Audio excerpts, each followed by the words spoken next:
My son shouted, "If you won't go to a nursing home, get out of my house." An hour later, a limousine arrived. At 67 years old, after a lifetime dedicated to my family, I was surprised by the cruelty of those I loved most. My son, with whom I dreamed of aging in peace, decided that I no longer had a place beside him. I was treated like a burden, discarded as if my history had ceased to matter. And just at the moment when I thought everything was over, the unexpected knocked at my door. And it wasn't the end, it was the beginning. Today, I look back and see a woman who rose from the ashes with strength, dignity, and courage. I'm happy to have you here. Follow my story to the end and comment the city where you are watching from so that I can see how far my story has reached. I felt a chill down my spine when Thomas called me to talk in the living room. Rachel was sitting next to him, with her hands clasped in her lap, feigning compassion. His tone was restrained, but his eyes could not hide the shame. "Mom, we think it is time for you to consider another way of living," he said, avoiding looking at me. My heart beat faster with every word. The final sentence came like a punch: "You will have to leave the house." Those walls held my entire history, every corner impregnated with memories I built with George and later with my grandchildren. "It is not fair to the children to live in this charged environment," Rachel continued, with a coldness that hurt more than any scream. Thomas seemed absent, as if he were following orders. "You have your pension. You can rent a quiet little place," she completed. I ran out of air. My legs were trembling, but I refused to beg. I went back to the room in silence. Every step there was a goodbye. I took the suitcases from the closet, still smelling of mothballs, and began to fold my clothes with almost automatic precision. No words left my lips. I was afraid that if I spoke, everything inside me would collapse once and for all. And perhaps there would be no way to rebuild myself after that. It took me little time to gather my life into 2 suitcases. I left behind my favorite books, my photos with George, and the children's drawings glued to the wall. When I closed the door, I heard the sound that broke me inside: Liam and Sophie's laughter. They did not know their grandmother was being sent away like an old piece of furniture. "You will be better off somewhere else," Rachel says with a cruel smile. It was hard to believe that my existence had become a nuisance. Every piece I fitted into the suitcase seemed to rip out a piece of who I was. I knelt for a few minutes, staring at the objects I had left: an embroidered handkerchief, a faux pearl necklace, and my wedding photograph. That woman in the photo still believed family was forever. I took a deep breath. I needed to maintain my dignity, even with my chest in ruins. I did not shed a tear, although I felt a storm inside me. Every corner of the house echoed memories: the happy Christmases, the Sunday lunches, the children's first words. Everything now seemed distant, unrecognizable. Rachel peeked from the hallway, waiting for the moment to lock the door. Thomas had not appeared again. Perhaps out of cowardice. Perhaps out of regret. I walked down the stairs slowly without looking back. The afternoon light seemed to mock my pain. When I reached the door, the last sound I heard was the joyful laughter of Liam and Sophie coming from the living room. They did not know what was happening. They could not imagine that their grandmother was being silenced. There, I promised myself no matter how long it took, I would come back for them. I crossed the garden aimlessly, holding the handles of the suitcase like someone clinging to the last piece of themselves. The wind messed up my white hair, and every step was an effort against the will to collapse. When I turned one last time, I saw the window curtain close. It was the end of a cycle, but something inside me said it could also be the beginning. As she closes the door, she hears the children's laughter, and swears she will come back for them. The street was silent, as if the world outside ignored the quiet tragedy that had just happened. I sat on the stone bench in front of the gate, not knowing what to do. My old cell phone trembled in my purse, but I did not have the strength to answer anyone. It was then that I saw the lights. A black, gleaming limousine stopped gently in front of my house. I stood up slowly in disbelief. The car door opened, revealing a familiar silhouette. Time seemed to freeze when Benjamin Hayes got out. He was exactly as I remembered: firm posture, gentle look, but with an intensity that said more than 1,000 words. He said nothing immediately. He just extended his hand, and I held it, like someone finding solid ground after a shipwreck. I stood there static, looking at that man who belonged to my past and perhaps to my future. The memories came like a flood, the dinners after company meetings, the long looks when George was not around, the way he always knew when I was sad. Benjamin hugged me, and I felt something I hadn't felt in years: safety. "I won't let you go through this alone," he said firmly, looking into my eyes. For the first time since George's death, I felt that someone truly saw me. Not as a burden, not as a hindrance, but as a whole woman. That limousine was not just a car. It was the chance to start over with dignity and, who knows, with love. Benjamin gets out of the car and says, "I won't let you go through this alone." Benjamin asked no questions on the way. He just looked at me with kindness while the city passed by the limousine windows. We arrived at an imposing penthouse downtown, with glass windows reflecting the lights of the sunset. He opened the door for me, like in the old days, and guided me to the living room illuminated by golden and cozy tones. There was no rush there, nor judgments, only respectful silence. He pointed to the sofa and I sat down, still unable to believe I was there. The view of the city seemed as distant as the pain I carried. Benjamin served me chamomile tea, my favorite, without me needing to ask. It was as if he knew me better than anyone. Time seemed suspended. It was not necessary to explain everything immediately. "You were always stronger than you thought," he said, sitting next to me. It was strange to hear that after everything I had lost. But in his voice there was truth, not empty comfort. He was not there out of pity, and that made all the difference. "There is a lot you need to know. And I do too." His eyes did not flee from mine. A new chapter was beginning there. "There is a lot you need to know. And I do too." I could not hold back the tears. They came without warning, heavy and silent. I cried for everything: for the betrayal, for Thomas's silence, for the pain of being forgotten while still alive. Benjamin said nothing. He just moved closer and held my hand gently. It was a simple gesture, but it went through me like a bomb. For the first time in years I felt seen. Truly. Every tear was a scream that had never come out. I was exhausted from being strong, from pretending everything was fine. "They kicked me out, Benjamin." As if I had no value anymore. My voice failed, but he did not look away.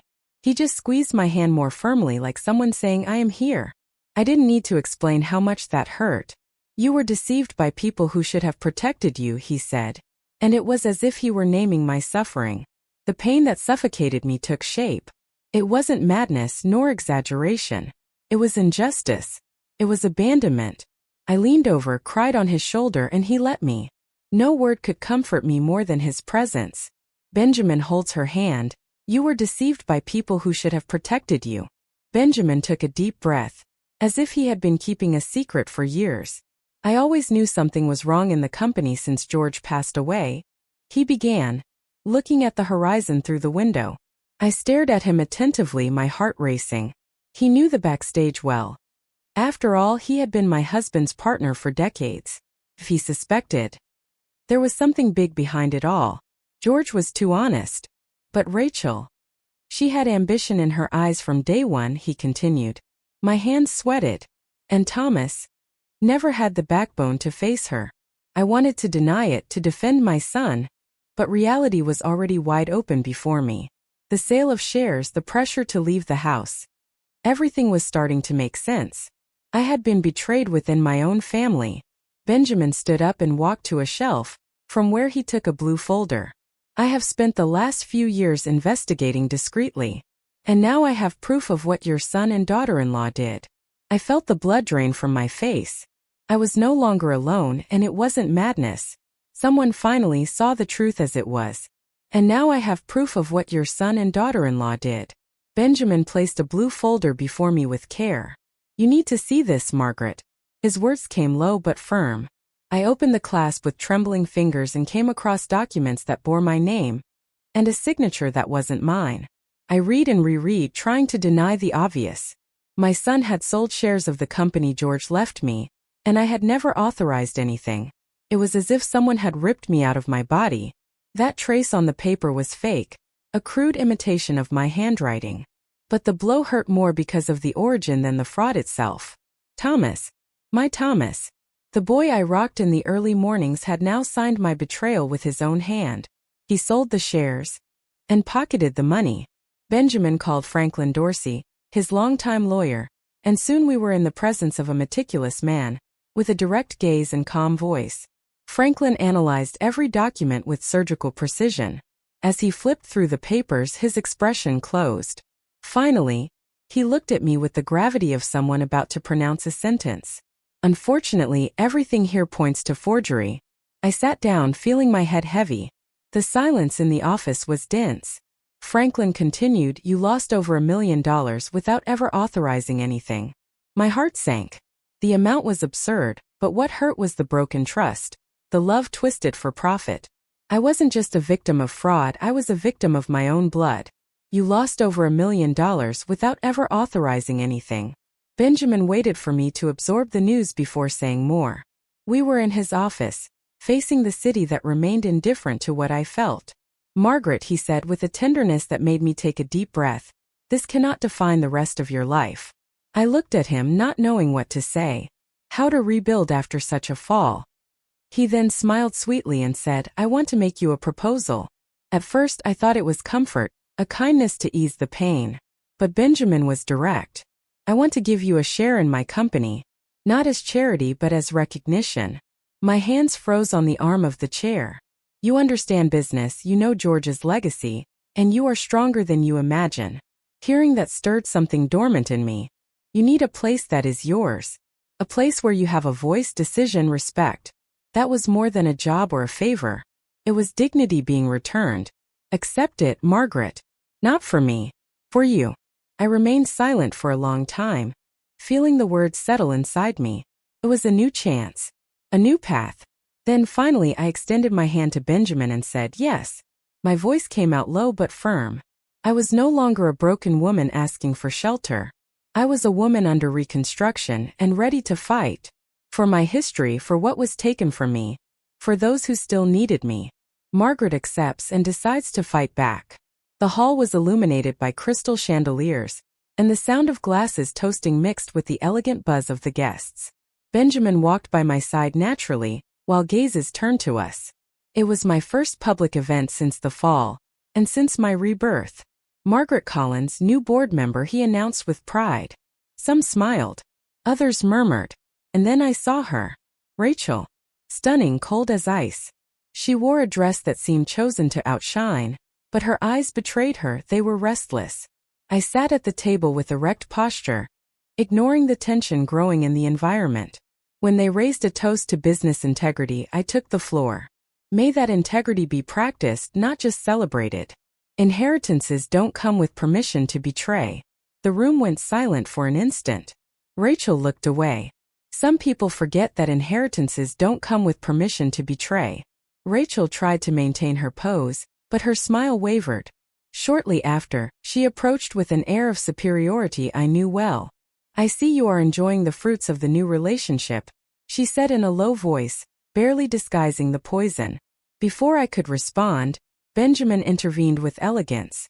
"Margaret deserves to be here more than many people." And he toasted in my direction, leaving Rachel speechless. Even without saying everything, my presence there was a direct attack on the lie she had been sustaining. Rachel leaned in and whispered with disdain, "Do you know who you are messing with?" Her voice was a threat varnished in glamour. But I did not retreat. I just stared into her eyes, letting her see that I was no longer the same quiet woman as before. "Do you know who you are messing with?" Rachel whispers. The next morning, I was still wearing my robe when the doorbell rang. It was a court official. I received the sealed envelope with steady hands, although my heart was racing. As soon as I opened it, reality hit me like a punch. Rachel had requested a restraining order against me. The accusation? Psychological disturbance to the children. My blood ran cold. Liam. Sophie. They were the last part of me left in that house. And now she wanted to erase me from their lives too? I sat on the edge of the sofa, unable to hold back tears. Benjamin took the document from my hands and read it with a furrowed brow. "She is playing dirty," he said. Franklin was immediately summoned. "We will face this together," he guaranteed. But my chest already hurt as if something had been ripped out. Anger gave me the energy to stand up. She can take me out of a house, she can try to take me out of the past. But she won't take my grandchildren. Franklin prepared the legal response while I relived every hug, every laugh of the children. They needed to know that I never abandoned them. Never. Rachel could invent stories, but I had real love, and no one steals that. I closed the folder of documents with a snap that echoed through the room.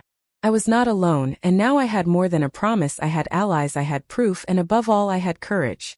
I looked out the window and swore to myself, she won't win. They want to stop me from seeing my grandchildren. The courtroom was cold, but I kept my spine straight, hands crossed in my lap, as George taught me in difficult times. The judge observed me attentively, while Franklin calmly exposed every inconsistency in Rachel's request. There was no proof of harm, just empty allegations and attempts at manipulation. When the judge spoke, her voice was clear and with no room for dubious interpretations. There are not enough elements to justify a restraining order. I felt my chest expand for the first time in weeks. I was still there. I could still see my grandchildren. Rachel looked away, as if she wanted to evaporate from there. Franklin asked for supervised visits, a way to guarantee contact with the children until the situation stabilized. The judge nodded. Neutral environment, regular monitoring. It was a victory, albeit partial, but it was mine. Rachel left before I could face her. Thomas didn't even show up. Benjamin held my hand discreetly while we gathered the papers. My heart beat fast, not from fear but from relief. You were brilliant, he whispered, and I smiled with the gratitude of someone who no longer expected to win battles. Outside, the world went on, but inside me a certainty was reborn. I was no longer going to allow myself to be silenced. On the way back, Franklin explained the next steps, but my mind was on Sophie and Liam's eyes. I would see them. Not at home yet, not the way I dreamed yet, but I would see them. And that was enough for now. Supervised visits will be allowed in a neutral environment. Benjamin was on the phone when I entered the room. His face was tense, focused on something that clearly bothered him. Is she with him now? He asked before hanging up. She who? I asked, although I already knew the answer. Benjamin turned slowly. Rachel. She is arguing on the phone with a man named Derek. And it doesn't seem to be a business conversation. I felt a shiver. Derek. The name was new, but the feeling that something was about to explode was old. Do you know who he is? I asked. Benjamin nodded. I have my suspicions. And if I am right, she has gone too far. My mind began to stitch connections, Rachel's trips, excessive spending, defensive posture. Everything was starting to make dangerous sense. I'm going to hire someone to investigate. Not just for you but for the company. This could be more serious than we imagine. I wanted to protest, to say that I had had enough suffering. But there was something in Benjamin's eyes that made me retreat. It was the look of someone who knew the rot of the business world and knew that the surface hid deep things. That night I slept little. The pieces were moving, and I could no longer pretend I was just a victim. I was a witness to a web of lies about to break. And if Rachel was really involved with another man and embezzling money, everything would change. Benjamin orders a complete investigation. The report arrived 2 days later, and Benjamin called me to see the results personally. The investigator, a serious and concise man, placed the documents on the table. Photos, bank statements, accommodation records. There it was, Rachel and Derek in Miami, staying at the most expensive hotel in the city. The dates matched alleged congresses and professional appointments. But the worst was yet to come. These expenses were paid with corporate company cards, said the investigator, flipping through the statements. The amounts were extremely high. Luxurious restaurants, designer purchases, exorbitant daily rates. Rachel not only traveled with her lover but did so with resources from the company founded by George. It was betrayal on all levels. Benjamin remained silent for long minutes. I observed his tense jaw, fingers tapping lightly on the table. This is fraud. And she won't go unpunished, he said finally. My heart beat in a strange rhythm. Part of me wanted to collapse. Another part wanted justice. I looked at the documents one last time and knew it was time to act. The woman who tried to erase me now exposed her own ruin. And there was no turning back. She committed fraud, and she will pay for it. When I saw Liam running towards me, the world seemed to stop. We were at a child mediation center, with colorful toys and attentive psychologists. But, in that instant, nothing else mattered. He hugged me so hard I almost lost my balance. Sophie Shire approached with teary eyes and clung to my coat. My heart, which had broken so many times, was now rebuilding itself. "Grandma!" Liam shouted as if calling me back to life. I held his face between my hands, trying to memorize every feature, every inch of his expression. "Mom says you died," he said with the cruel innocence of children, but I knew it was a lie. I looked at Sophie, who nodded in silence. A tear ran down my face. The pain of being erased had finally found the cure. We played with blocks, drew, talked about the old toys left in the house. Sophie handed me a drawing. It was me, her, Liam, and a huge sun in the sky. I took that with me like a war trophy. When the time was up, they hesitated, but smiled, knowing we would see each other again. There was hope. Small but alive. Benjamin was waiting for me outside. I handed him the drawing as if it were a relic. He looked at me as if he understood exactly what that moment meant. They recognized me, Benjamin. They still love me. And that was everything. Liam says, "Mom says you died," but I knew it was a lie. That night, I sat with Benjamin and Franklin in his living room to make a final decision. It wasn't enough to see my grandchildren for an hour in a neutral room. I needed to clear my name and protect what George had left. "Are you ready to face this in court?" Franklin asked. I nodded with conviction. They took everything from me. Now I will take away the silence. The lawsuit would include Thomas and Rachel. Fraud, identity fraud, asset embezzlement. Benjamin guaranteed me full support. "You are not alone," he repeated, like a mantra I was beginning to believe. It hurt to think of facing my son in court, but he had already chosen his side. And I needed to choose mine, the side of the truth. Franklin gathered evidence, organized witnesses, prepared the petition. "It will be a scandal," he warned, "but it is necessary." And I knew. The masks would fall. The Collins name would mean something worthy again. And, most importantly, my grandchildren would have the chance to grow up away from a lie. I signed the papers with steady hands. I was tired but firm. For the first time in decades, I felt I had power over my history. Franklin says it will be a scandal, but it is necessary. The subpoena was delivered the following week. Thomas, caught by surprise, tried to call me, but Franklin advised absolute silence. Rachel, upon reading the document, broke a wine glass on the floor and screamed with such fury that the neighbors called the building security. The media hadn't discovered it yet, but the storm was already starting inside their house. I received reports that Rachel started monitoring Thomas's every step, suspicious and paranoid. He, in turn, avoided confrontations, walking like a ghost through the corridors. Tension grew. They had built a castle of lies, and now the walls were cracking. And me? I watched from afar with a tight heart but a clear conscience. Benjamin took me daily to the children's center to see Liam and Sophie. Every visit was a reminder of why I was fighting. Thomas had been manipulated, but he was an adult. He was responsible. Rachel guided him, yes, but he followed. And now both would have to answer for their acts. That night, Benjamin showed me the recording of an argument between them. Rachel was screaming, out of control. "You are ruining everything, Thomas." He just listened in silence, as if finally realizing what he had lost. "You are ruining everything, Thomas," she screams. Benjamin called me for breakfast earlier than usual. He seemed tense, but there was care in the way he served me the drink and sat before me. "I need to tell you something I've been keeping secret," he said, taking a deep breath. He took a black folder, opened it, and slid a series of papers in my direction.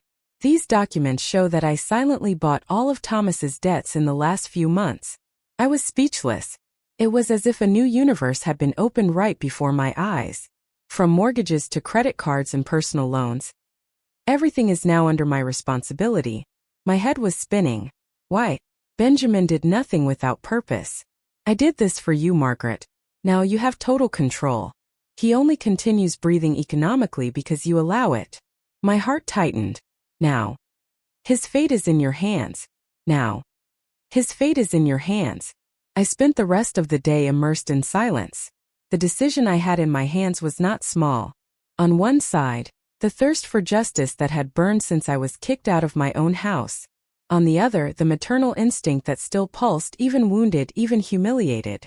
I could break Thomas once and for all, or give him a chance at redemption. But where does justice end and revenge begin?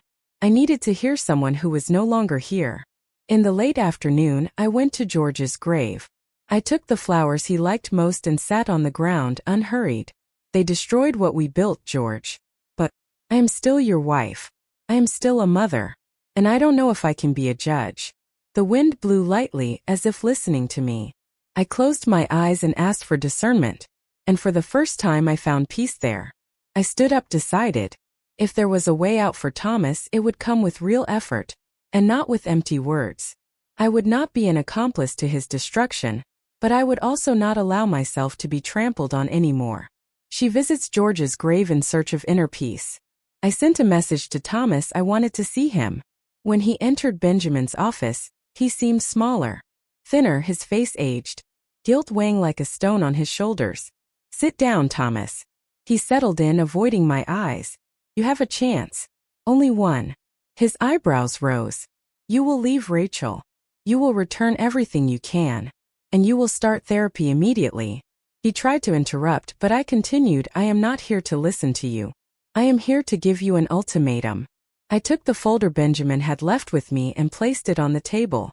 You are alive because someone still believes you can change. I don't know if I am that person, but I am giving you a chance. He began to cry silently. I remained firm. Not out of coldness, out of necessity. I don't want to see you sink. But I won't sink with you anymore. The words came out heavy but necessary. The choice is yours, Thomas. Either you go back to being the son I once knew, or you sink for good with her. He nodded slowly, without the strength to argue. It is your only chance. Or sink with her.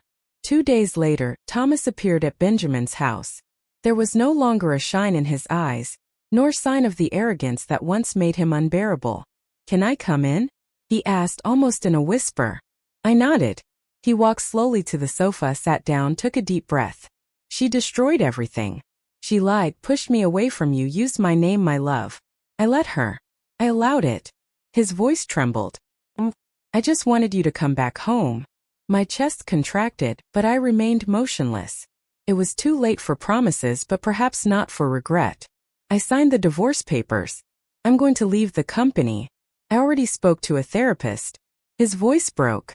I don't want this life anymore. I looked at him, searching for the truth behind the words. And it was there, dirty, imperfect, but real. She destroyed everything.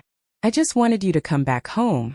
Thomas took an envelope with documents from his pocket, the divorce petition, the resignation from the company, the start of the process of returning the remaining assets.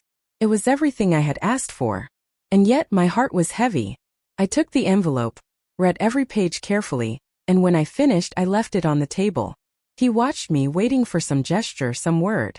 But nothing came immediately. I stood up, went to the kitchen, and returned with a glass of water. I sat next to him and remained silent. Time seemed to have stopped. The tears fell without warning, and Thomas rested his head on his own knees. I cried with him. But not just for him. I cried for me. For the woman I was, for the one I became, for the bridges I couldn't save, for the one still in ruins. Margaret cries, but for him and for herself.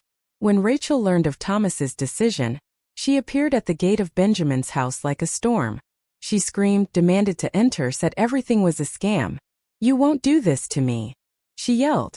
Security tried to stop her, but she pushed one of the guys and entered the living room where we were. Her eyes were out of control. Margaret, you won't get away with this. Benjamin placed himself between us immediately. You have already lost, Rachel. Go away. But she advanced, screaming. I will destroy all of you. This doesn't end here. The police were called and arrived in minutes. Rachel resisted, cursed, struggled. When she was handcuffed, she looked at me with hatred.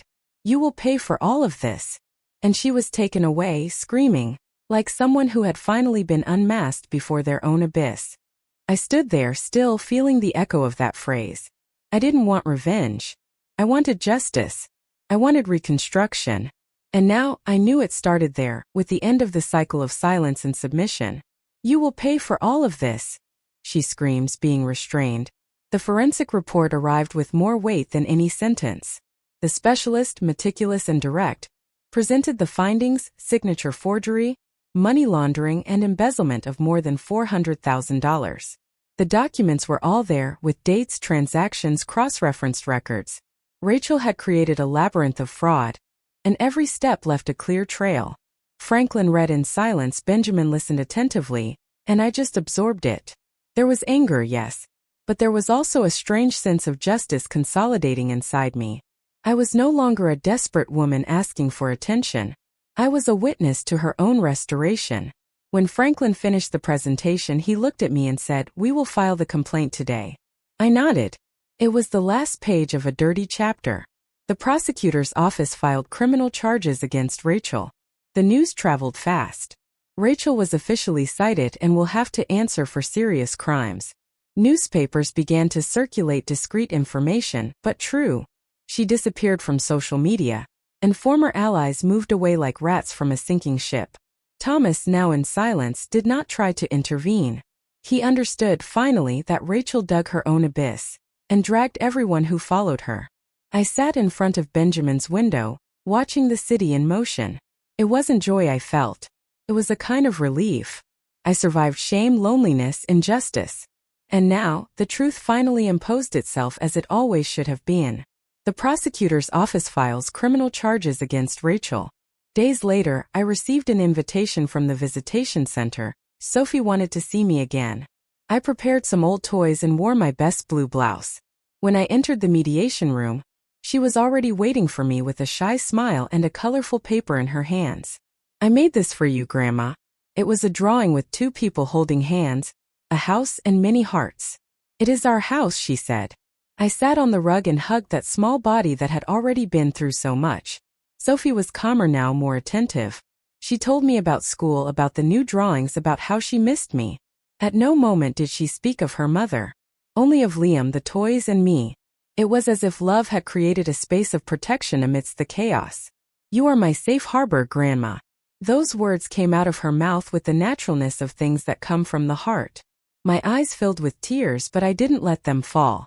That moment was hers. It was ours.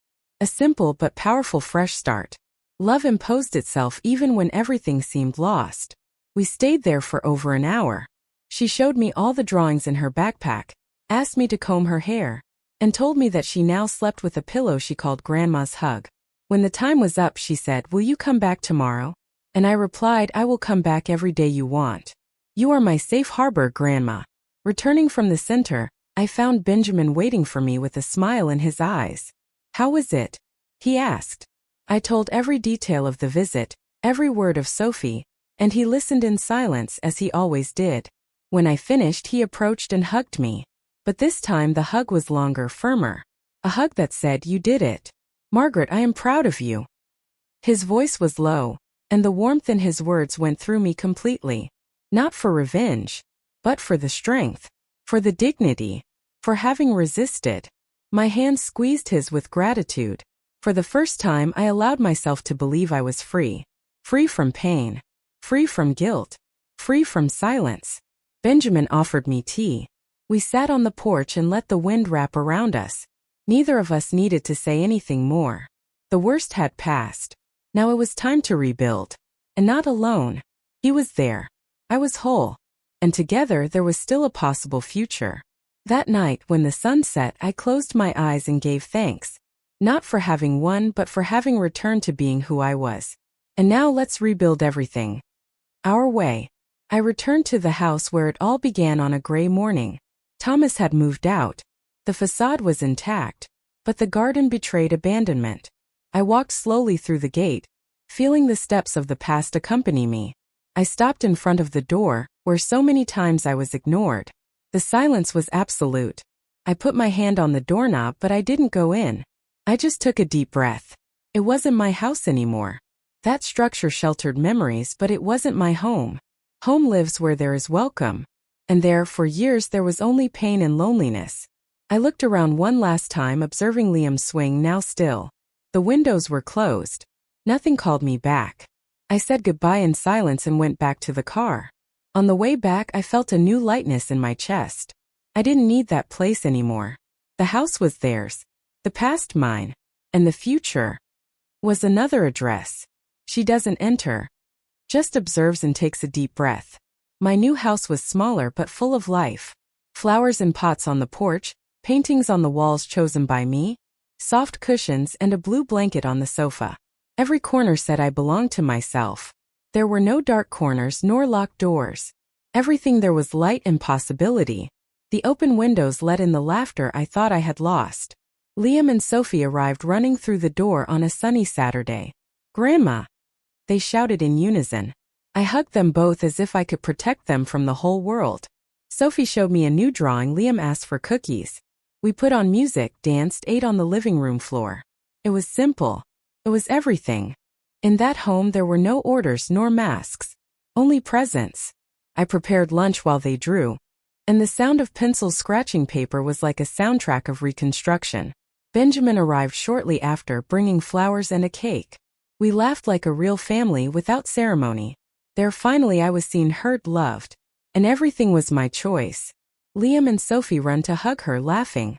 Later after lunch, Benjamin called me to the porch. He had his hands in his pockets and a shy smile. "I wanted to give you something." I thought of a flower, a letter, any gift. But he took a small box from his pocket. Inside a discreet, elegant, simple ring. It is not a request. It is a proposal. A fresh start in your time, in your way. I held the box in my hands and felt the symbolic weight of that gesture. There was no rush in his eyes, only respect and admiration. "You saved me, Margaret. And I want to be close, even if only as a shelter." The tears came effortlessly. That man loved me. And he loved me for who I was now, whole, wounded but reborn. "Yes," I whispered. "Yes to walking together. Yes to freedom, to care, to the new." Benjamin hugged me and we stayed there, watching the sky turn orange. I didn't need castles, fortunes, applause anymore. I just wanted peace. And now it was mine. I don't need a castle. Just a place where no one takes me away anymore. Now I am curious about you who listen to my story. What would you do if you were in my place? Have you been through something similar?